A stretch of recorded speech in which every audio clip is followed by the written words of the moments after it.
ফাইজা রহমান, আপনি জানতে চেয়েছেন পেছনে হাত দিয়ে দাঁড়ালে কি অমঙ্গল হয়? স্বামী স্ত্রী যে বিছানায় ঘুমায় সেই বিছানায় সালাত আদায় করা যাবে কিনা?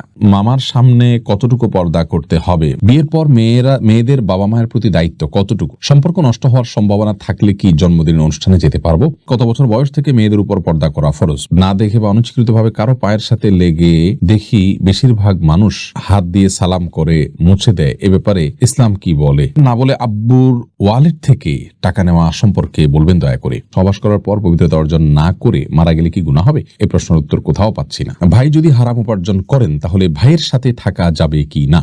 মিফতাহুল জান্নাত কৃপা, আপনি জানতে চেয়েছেন সম্পর্ক নষ্ট হওয়ার সম্ভাবনা থাকলে কি জন্মদিনের অনুষ্ঠানে যেতে পারবো?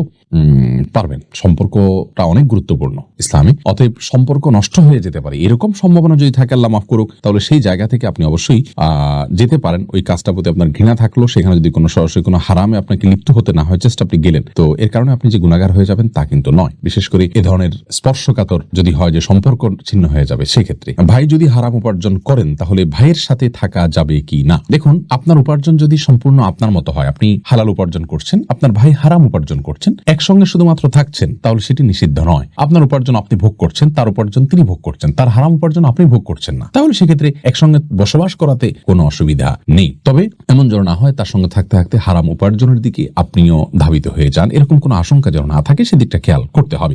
মেহেরুন প্রধান, আপনি জানতে চেয়েছেন সহবাস করার পর পবিত্রতা অর্জন না করে মারা গেলে কি গুনাহ হবে? এই প্রশ্নের উত্তর কোথাও পাচ্ছি না। বন্দিল্লুবা, সহবাস করার পর পবিত্রতা অর্জন না করে মারা গেলে গুনাহ হবে এমন কোনো কথা কোরআন হাদিসের কোথাও বলা হয়নি। তবে হ্যাঁ, সহবাস করার পর তিনি যদি দেরি করেন, বিলম্ব করেন গোসল করতে, এদিকে তার ফরজ গোসল এর ওয়াক্ত বিলম্ব হয়ে যায়, তাহলে সেটি ভিন্ন কথা। আর যদি ফরজ গোসলের যে ওয়াক্ত সেটি যদি তার বিলম্ব না হয় এবং ফরজ গোসল তিনি করেছেন অথবা ফরজের সালাতের ওয়াক্তই এখন আস নাই, তার আগে তিনি মৃত্যুবরণ করেন, কথার কথা আসার পরে সহবাস করলেন, গোসল করবেন, শুয়েছেন, ফজরের ওয়াক্ত হওয়ার আগে আগে তার মৃত্যু হয়ে গেছে, এই জন্য তার কোনো গুনাহ হবে না। কিন্তু আল্লাহ মাফ করুক, তিনি যদি সালাতকে বিলম্ব করে ফেলেন গোসল না করে, তাহলে সেক্ষেত্রে এটি গুনাহের কারণ হবে। অতএব শুধু সহবাস করে মারা গেলে গোসল না করে এর কারণে কোনো গুনাহ হবে না, কারণ সহবাস করার পর পরই গোসল করা ফরজ নয়। রাসূল আকরাম সাল্লাল্লাহু আলাইহি ওয়াসাল্লাম অনেক সময় সহবাসের পরে ওযু করে তারপর শুইতেন বা অন্য কোনো কাজ করতেন, তাহলে বোঝা গেল যে গোসল কিছুটা বিলম্ব করা, অর্থাৎ পরবর্তী ওয়াক্তের সালাতের আগ পর্যন্ত বিলম্ব করা জায়েজ আছে।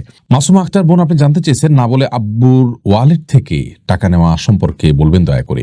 দেখুন, বাবার মানিব্যাগ থেকে যদি টাকা নেন তাহলে সেক্ষেত্রে আপনার নিত্য প্রয়োজনীয় টাকা আপনি নিচ্ছেন, বাবা জানলেও আপনাকে কিছু বলবেন না, মৌন সম্মতি আছে, এরকম যদি হয় তাহলে সম্পূর্ণ জায়েজ আছে। যেমন ছেলে মেয়ে যখন বড় হয়, বাবা মা কিন্তু অনেক সময় দেখা যায় যে মৌন সম্মতি থাকে তাদের, যে ঠিক আছে নে, এরকম যদি আপনি জানেন যে হ্যাঁ বাবা জানলেও কিছু বলবেন না, তাহলে সেক্ষেত্রে এটাকে বলা হয় মৌনসম্মতি। মৌনসম্মতি থাকলে আপনি তার মানিব্যাগ থেকে টাকা নিতে পারেন। আর যদি তিনি জানতে পারলে আপনাকে রাগ করবেন, নিষেধ করবেন, তাহলে সেক্ষেত্রে আপনি কিন্তু তার মানিব্যাগ থেকে টাকা নিতে পারবেন না। প্রাপ্তবয়স্ক হওয়ার পর আপনি বালেগ হয়ে গেছেন, তখন থেকে কিন্তু আপনার অ্যাকাউন্ট সম্পূর্ণ আলাদা, আপনার হিসেব সম্পূর্ণ আলাদা। বাবার মানিব্যাগ থেকে আপনি টাকা নিতে হলে তার অবশ্যই পারমিশন লাগবে। যদি তিনি অসন্তুষ্টি প্রকাশ করতে পারেন জানতে পারলে, তাহলে সেক্ষেত্রে আপনি না জানি নিতে পারবেন না।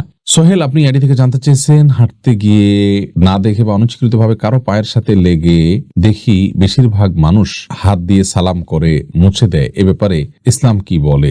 আমাদের এই বিষয়ে ভিডিও আছে, যদি কারোর পায়ের সাথে শরীরের সাথে পাও লেগে যায়, যেহেতু আমাদের সমাজে এটাকে অসম্মান ধরা হয়। সম্মান এবং অসম্মান, আচরণগতভাবে সম্মান এবং অসম্মান প্রদর্শন করাটা এটা কিন্তু আঞ্চলিক একটা কালচারের ব্যাপার। যেহেতু আমাদের দেশের কালচারে কারো শরীরে পাও লাগলে সেটাকে অসম্মান মনে করা হয়, তবে এটা কেউ যদি করেন ইচ্ছাকৃতভাবে করলে এটা অসম্মানই করা হবে। আর ভুলে লাগলেও যে তিনি ইচ্ছাকৃত লাগাননি, এই জিনিসটা বোঝানোর জন্য তিনি হাত দিয়ে তাকে টাচ করে জাস্ট বোঝালেন যে আসলে আমি পাও নয়, হাত দিয়ে আপনাকে সম্মান করতে চাচ্ছি, এটাতে কোনো অসুবিধা নেই ইনশাআল্লাহ বিদিনিল্লাহ। এটা হলো শুধুমাত্র আপনি আপনার যে ইন্টেনশনালি তাকে পাও দেননি, এই জিনিসটা আপনি বোঝালেন, এতে কোনো অসুবিধা নেই। কিন্তু মানে পাঁচুয়ে সালামের বিষয় এখানে না, জাস্ট হাত টাচ করে আপনি তাকে বোঝালেন যে আসলে এটা ভুলে হয়েছে, কোনো অসুবিধা নেই। নুসরাত জাহান লাইজু, আপনি জানতে চেয়েছেন বিয়ের পর মেয়েদের বাবা মায়ের প্রতি দায়িত্ব কতটুকু? আসলে অফিসিয়ালি সেরকম কোনো দায়িত্ব কিন্তু নাই মেয়েদের প্রতি, বাবা মায়ের প্রতি মেয়েদের উপরে। কারণ হলো যে বাবা মায়ের ভরণ পোষণের দায়ভার সম্পূর্ণরূপে ইসলাম শরিয়া ন্যস্ত করেছে ছেলেদের উপর, মেয়েদের উপরে নয়। ছেলেরা বাবা মায়ের দায় দায়িত্ব বহন করবেন। মেয়েরা যদি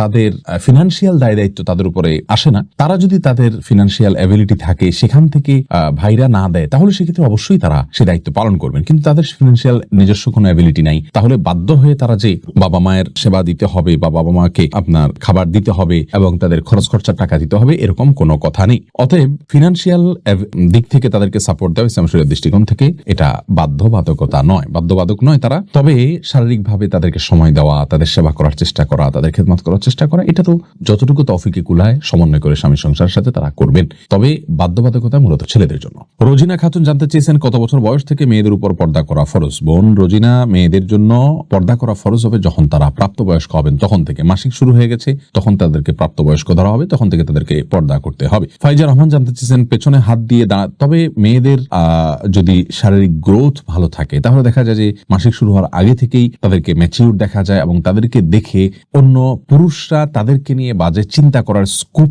তৈরি হওয়ার সম্ভাবনা সমূহ আছে। এরকম যদি হয় তাহলে সেক্ষেত্রে অনেক আগে থেকে পর্দার এক্সারসাইজ করা উচিত, কারণ পর্দার উদ্দেশ্যই হলো নিজেকে নিরাপদে রাখা পুরুষের লোলুপ দৃষ্টি থেকে এবং সেই সাথে সমাজকে ফিতনামুক্ত রাখা। অতএব আগে থেকে পর্দার এক্সারসাইজ করা উচিত। কৃপা জানতে চেয়েছেন মামার সামনে কতটুকু পর্দা করতে হবে। মামার সামনে পর্দার জন্য বিশেষ কোনো আসলে পর্দার জন্য আপনার বিশেষ কোনো সীমা নির্ধারণ করা নেই। তবে হ্যাঁ, মামার সামনে আপনি একজন মাহরাম, আপনার বাবার সামনে যতটুকু আপনি খোলা রাখতে পারবেন মামার সামনে ঠিক ততটুকু খোলা রাখতে পারবেন, যেহেতু মামা তিনি একজন মাহরাম। বাবা যেরকম মাহরাম, ভাই যেরকম মাহরাম, মামাও সেরকম মাহরাম।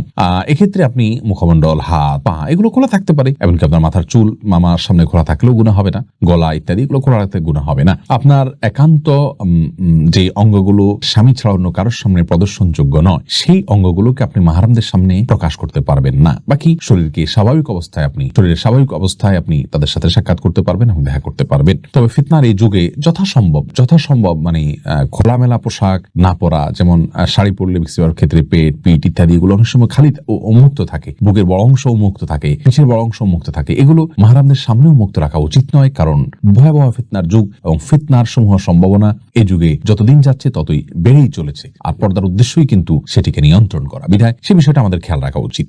ফাইজা রহমান আপনি জানতে চেয়েছেন পেছনে হাত দিয়ে দাঁড়ালে কি অমঙ্গল হয়। দেখুন, পেছনে হাত দিয়ে যদি দাঁড়ান তাহলে সেক্ষেত্রে কোনো অমঙ্গল হবে না। এটা একটা মানে বদধারণা মানুষের, যে পেছনে এভাবে পিছমোড়া করে হাত দিয়ে দাঁড়ালে তার ক্ষতি হয়। তবে হ্যাঁ, জাহান্নামীদেরকে আল্লাহ রাব্বুল আলামিন বিশেষ কিছু তাদের বিবরণ উল্লেখ করেছেন, তাদের শাস্তির বিবরণ করেছেন, তার মধ্যে থেকে তাদের পেছনে হাত থাকবে এবং হাঁটু গেড়ে থাকবে। অতএব ওই দৃষ্টিকোণ থেকে আপনি যদি নিয়মিত এটি করেন সেটা প্রশংসনীয় নয়, কিন্তু কখনো হাত পেছনে হাত মোড়া বাঁধলেই যে তার ক্ষতি হয়ে যাবে এমন কোনো কথা কোন হাদিসে বলা হয়নি। বাকি জাহান্নামীদের যে আকৃতির কথা আসছে, তাদেরকে যে পরিস্থিতির কথা আসছে, তাদের যে অবস্থার কথা কোন হাদিসে বর্ণিত হয়েছে, সেরকম অবস্থায় আমরা নিজেরা নিজেকে রাখবো না, সেটা উত্তম এবং উচিত।